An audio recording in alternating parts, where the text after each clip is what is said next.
Con graves consecuencias políticas y sociales, el atentado a la revista Charlie Hebdo, en pleno corazón de París, reabre el debate sobre la integración de millones de musulmanes.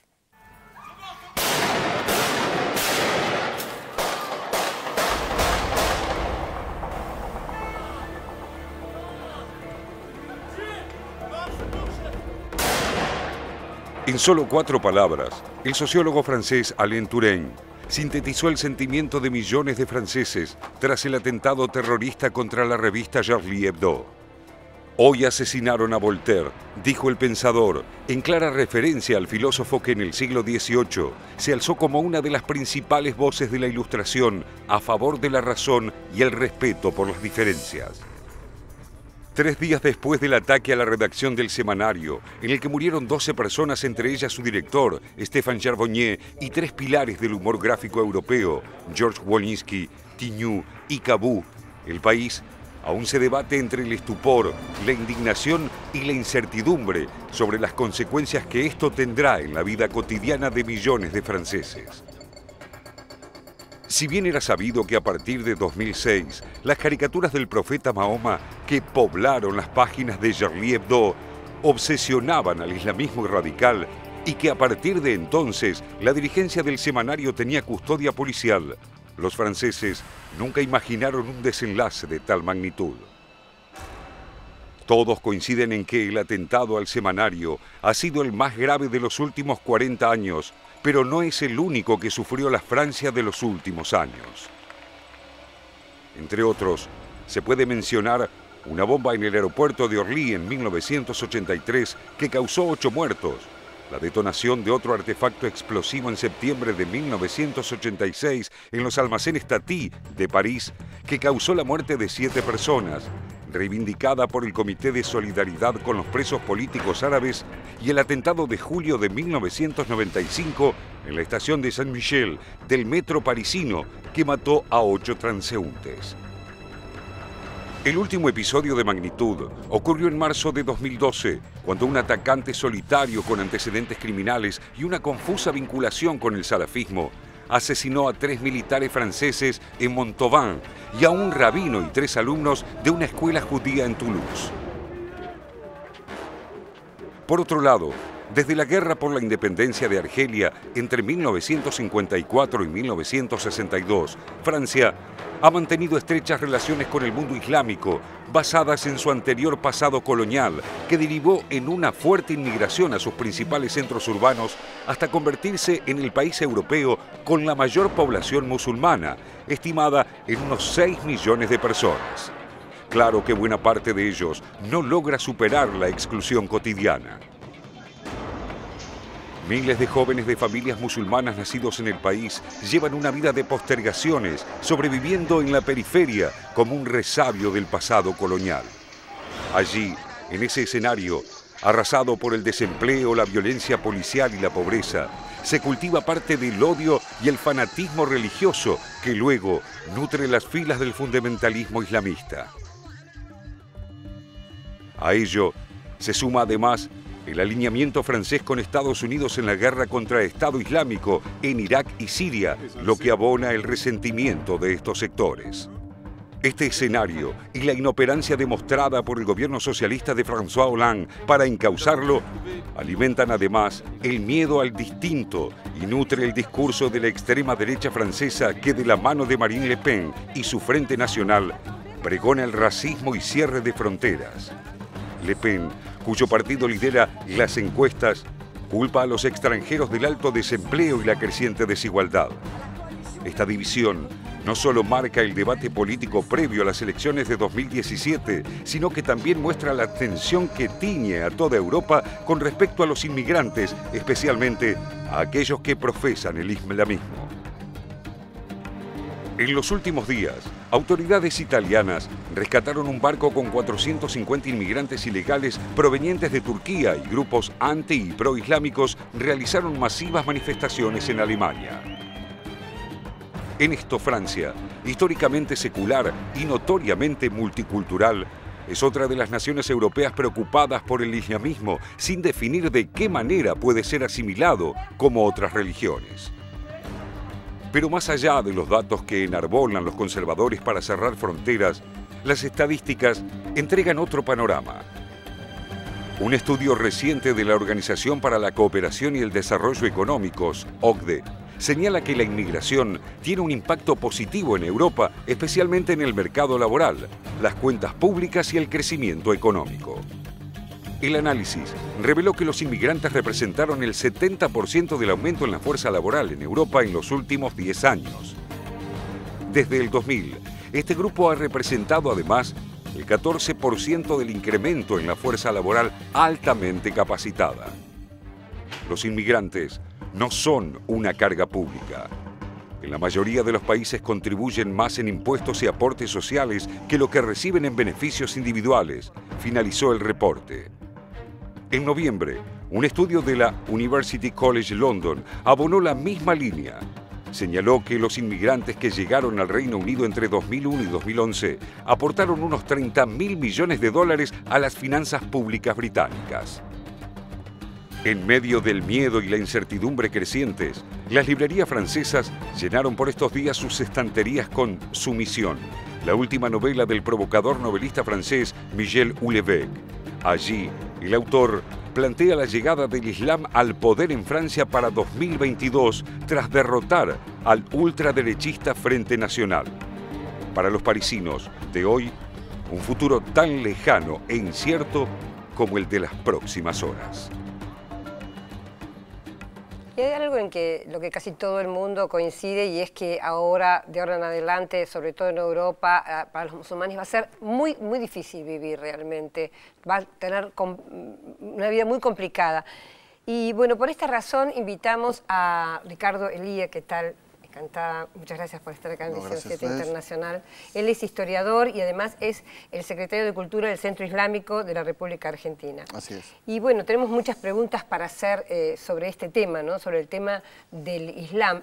Primero quisiera que cuente qué es un poco el Centro Islámico. El Centro Islámico es la entidad madre de los musulmanes en la Argentina, que nuclea a todas las instituciones desde el año 1931. ¿Cuántos musulmanes hay?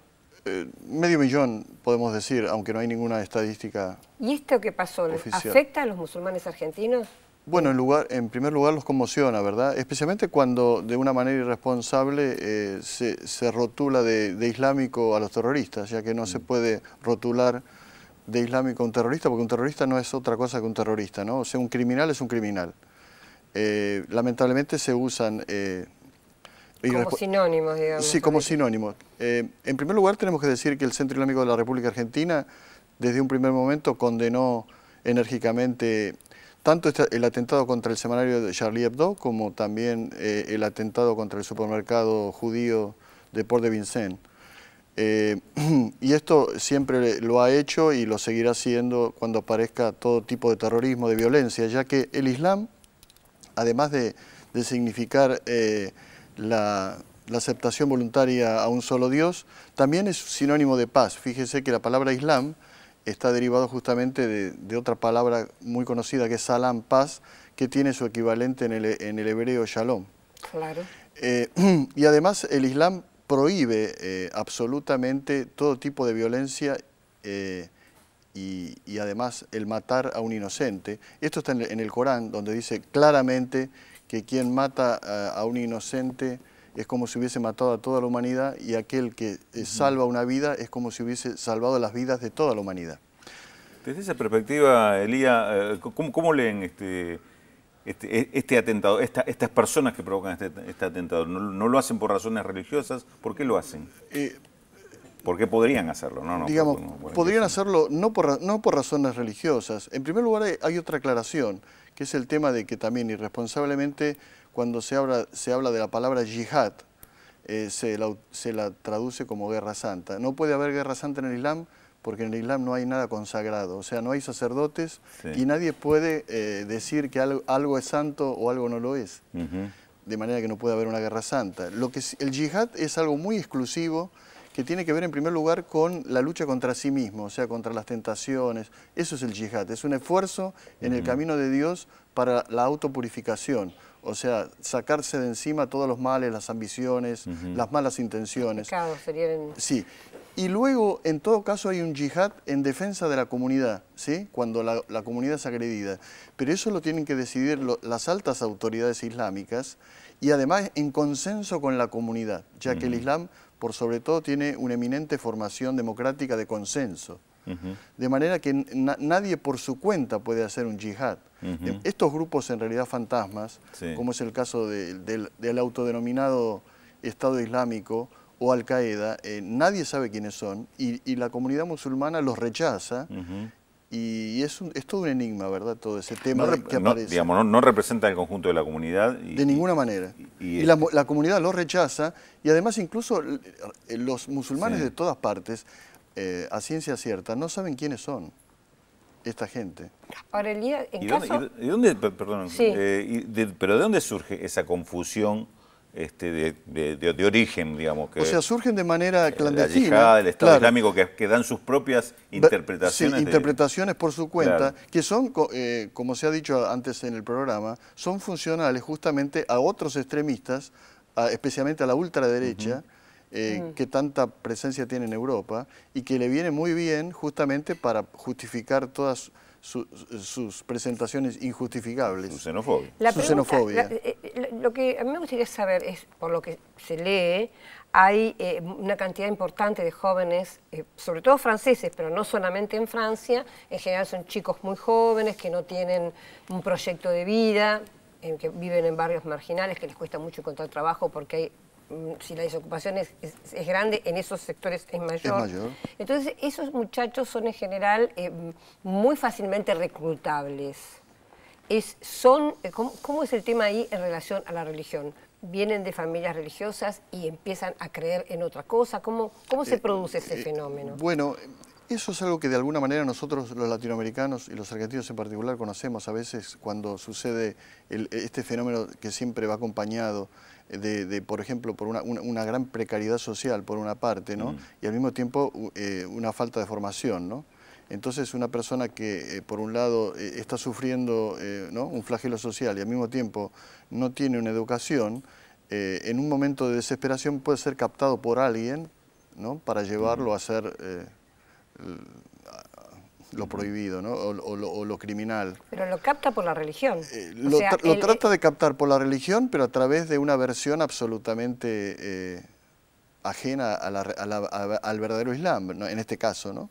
O sea, que no tiene absolutamente nada que ver. Es como que está todo súper, digamos, radicalizado, pero de una manera absolutamente ilegal, porque pero entonces decir de que el profeta francesas fallan, digamos, las autoridades. Es que le escapa, digamos, esto es realizado en estos barrios que son casi guetos prácticamente, ¿no? Y por grupos que son absolutamente minúsculos, que no representan incluso. Yo en estos días he tenido la oportunidad de hablar con el director de France Press en Buenos Aires y él me ha dicho de que esta gente radicalizada, ya no estamos hablando de los extremistas ya terroristas, ¿no? Sino los radicalizados representan un 0,1 de la comunidad musulmana en Francia, ¿verdad? Esto dicho por el director de France Press. Radicalizado, estamos hablando de personas que tienen una visión radical de algo pero no que necesariamente esto se traduce en atentados. Exactamente, o sea que estos grupos todavía son menores, ¿no? Claro. Y lo estamos viendo en realidad, ¿no? Estos dos supuestos hermanos por un lado o el otro por el otro, que no tienen prácticamente relación con algo en particular, más allá de que ellos dicen representar a estos grupos como el ISIS o Al-Qaeda, ¿no? Pero la realidad es que la comunidad musulmana es ajena a todo esto y por supuesto provoca una gran angustia, no solamente en las comunidades musulmanas de Europa, sino en todas partes, incluso en nosotros, aquí en la Argentina, ¿no? Cuando se habla de salafismo o de wahabismo, ¿esto es una visión...? También, en su momento, este llamado salafismo eran grupos también radicalizados con una visión absolutamente ajena a la mayoría de los musulmanes, ¿no? O sea, en todas las religiones siempre vamos a encontrar grupos, tenemos el ejemplo de Estados Unidos del Ku Klux Klan, ¿no? Que se presentan como los mejores cristianos y son absolutamente irracionales. Lo vamos a encontrar en todas partes, ¿verdad? Pero yo quisiera remitirme a algo que tiene que ver también con otro problema que se malinterpreta y es la cuestión de presentar todo esto como un choque de civilizaciones o un choque de culturas. Esto no es así. Por el contrario, incluso el Islam desde un primer momento fue el que en realidad promocionó lo que se llama una globalización bien entendida.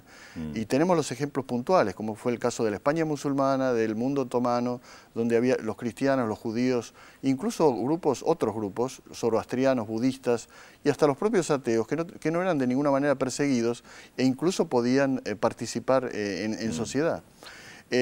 También digamos, habría que preguntarse por qué los líderes de Europa, de Estados Unidos, de todas partes, en lugar de hacer cumbres antiterroristas, no hicieran cumbres por la paz y el entendimiento. O sea, nosotros tenemos un modelo, que es justamente un argentino, que es el Papa Francisco I, que justamente ha hecho todo lo posible para ir en ese camino, y tenemos realmente el emblema, muy importante, en este caso ya ahora de 3 argentinos, que el Papa Francisco justamente hizo este encuentro en Jerusalén, en mayo último, donde él, un cristiano, un argentino musulmán y un argentino judío se juntaron frente al Muro de los Lamentos. ¿Por qué no ahora el presidente Hollande no convoca al gran rabino de París y al representante de los musulmanes y tiene justamente algo ecuménico, ¿no? Algo ecuménico para justamente evitar esto que ustedes hablaban de los daños colaterales o los coletazos que pueden llegar a venir ahora, que puede ser utilizado lamentablemente por los grupos irracionales, la ultraderecha y todo eso, ¿verdad? Elías, yo quería saber su interpretación respecto de algo. Es como usted dijo, Al-Qaeda nadie sabe quién es, tampoco sabemos quiénes son los que decapitan. Los del Estado Islámico. Estado Islámico, pero ellos se revelan a sí mismos como musulmanes. La pregunta es, ¿por qué usan eso en caso de que no lo fueran? ¿Por qué eligieron esa religión y no alguna otra o alguna posición política? ¿Por qué cree usted que se eligió el Islam? De la misma manera como en su momento otros grupos terroristas han tratado de elegir, o sea, a ver, yo me quiero remitir a un dicho que puede ser, digamos, clarificador. Hay un famoso filósofo francés, François de la Rochefoucauld, que en el siglo XVII dijo: la hipocresía es un homenaje que el mal hace a la virtud. A ver si se entiende, ¿no? Es como decir, siempre los hipócritas tratan de hablar de lo bueno o de representar lo bueno, porque saben que lo bueno es bueno. Entonces, ¿qué mejor que hablar del Islam para presentarse y tratar de engañar incluso a los musulmanes, ¿verdad? De la misma manera, otros grupos en su momento reivindicaban, digamos, una visión socialista de la sociedad, que por cierto es muy positiva, para utilizar eso como arma. Así tenemos las brigadas rojas u otros, que utilizan, digamos, hablan del bien para hacer el mal. ¿Podría interpretarse que estos grupos son una herramienta quizás de los sectores dominantes de Occidente justamente para generar ese enemigo, generar ese fantasma que... No tenemos las pruebas, no tenemos las pruebas, pero sí podemos decir que todos estos grupos son funcionales a determinados grupos de Occidente, no a todo el Occidente. No, claro. Yo no tengo duda que en el Occidente una gran mayoría están en contra de todo esto, tanto de estos grupos como de los grupos de ultraderecha, pero lamentablemente son funcionales, ¿verdad? Es inexplicable, por ejemplo, el caso de cómo en tan poco tiempo el Estado Islámico ha tomado más de la mitad de Siria y la mitad de Irak, y es como que tienen una absoluta impunidad, ¿no?, de movimiento, teniendo en cuenta a quienes se están enfrentando. Lo que sí tenemos que, en realidad, trabajar, todos aquellos que estamos a favor de la paz y de la concordia, justamente en esto que hace el Papa Francisco, de tratar de lograr un consenso en el mundo para justamente que esta gente no tenga éxito. Ahora, ¿cómo se puede instrumentar esto? Bueno, hay muchos caminos. Y todo un debate, ¿no? cultural para dar. Así que bueno, esperemos Ricardo, Elía, que podamos estar aportando a eso, ¿no? También le agradecemos su visita justamente. No, gracias a ustedes. Porque esa era la intención, justamente. Bueno, muchísimas gracias. Vamos, Félix, ¿hay mensajes? Sí, hay muchísimos, Telma, muchísimos mensajes. Hugo de Avellaneda dice, no hay que olvidarse que está en ciernes el acuerdo en Bruselas entre la Unión Europea y Estados Unidos, el acuerdo de libre comercio donde Estados Unidos dice que quiere imponer sus productos y esto no es casual, dice, nadie lo trató. Lo hemos tratado en algún momento y seguramente lo vamos a volver a tratar. Marta de Lomas dice que nos ve hace mucho, nos felicita por el programa y que esto de Francia parece el guión de una película, una puesta en escena, dice Marta. Ana de Villadelina agradece este programa y dice que le interesa el tema del resurgimiento del nacionalismo en Europa a raíz de esto, el mismo que causó las guerras mundiales. José Luis de Bernal, el discurso de Hollande instala la idea de que los únicos civilizados son los europeos y no acierta con la incógnita, ¿eh?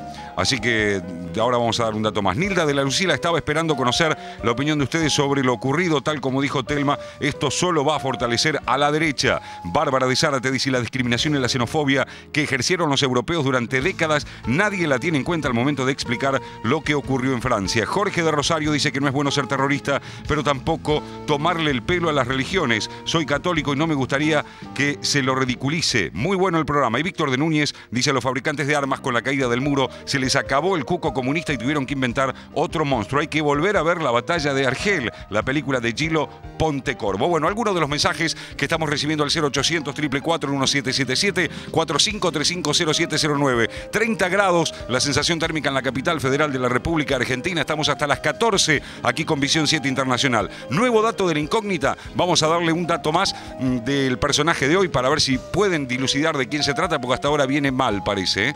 Nuestro personaje, luego de obtener una beca en Francia bajo la tutela de Louis Althusser, regresó a su país natal afiliándose al Partido Socialista, dirigiendo sus esfuerzos a la formación marxista de obreros y campesinos. ¿Quién es? Allí está la fotografía, nuestro personaje de hoy. 0800 444 1777 45350709. Y nos vamos a la pausa adelantándole el tema que vamos a desarrollar en el próximo bloque. Syriza y Grecia sacuden a Europa. El probable triunfo de la agrupación de izquierda en las elecciones legislativas del 25 de enero y una posible salida griega del euro causan incertidumbre en la Unión Europea. Se lo contamos luego de la pausa en Visión 7 Internacional. Ya volvemos.